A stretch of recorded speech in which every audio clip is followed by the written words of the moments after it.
Guys, PI 385 here. I want to go over a couple of cases I've had as a private investigator to give you a little insight on how many crazy things I've seen and heard. The first case was about a year ago. A woman came. She wanted to investigate her boyfriend, and from when she came into the office, she seemed a little rough around the edges, and I asked, "What do you do for a living?" And she paused and she goes, "Well, I was kind of an escort." I said, "Okay, I'm not going to judge you, So the case you want done on your boyfriend is going to cost a pretty penny." She goes, "Well, that's not a problem. I have the money." And then I said, "Okay, but this case, what you're asking can go up pretty high." She goes, "Oh, don't worry about it. I have the money." And then I was like, "Okay." And she goes, "Well, let me explain. I was an escort in New York City for one guy." And, I was like, "Okay." The guy used to call her every time at lunch. He worked on Wall Street, so this guy had very deep pockets. And the guy used to pay her $1,000 for 20 minutes to roll an egg around her chest with his nose. That was it. Nothing sexual, nothing perverted, just to roll an egg around her chest for 20 minutes during lunch, his lunch break. And I was sitting there and I was like, "Are you serious?" She goes, "Yeah. It lasted about 8 years. And I said, "Well, how many days a week?" She goes, 5 days a week. So just sit there for a second and think about this. $1,000 for 20 minutes, 5 days a week for about 8 years. Do the math. I was dumbfounded. And you can't make this crap up. You really can't. I was just like, wow.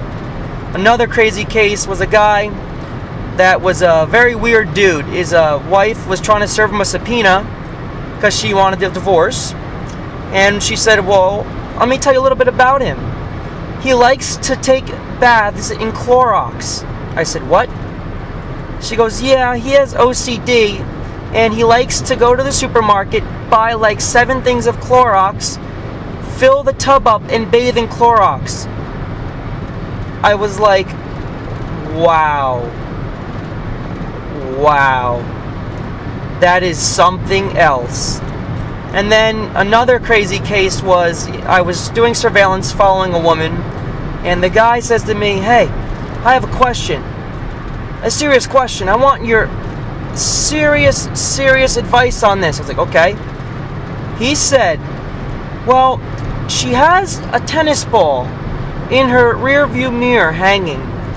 Do you think it's a pun that she likes ball sacks?"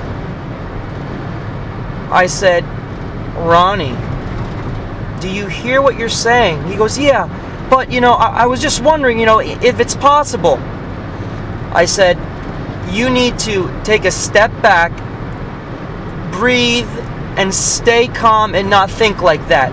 I said, "That's one of the most ludicrous statements I've ever heard, that since she has a tennis ball on her lanyard for her rear view mirror, that she likes ball sacks."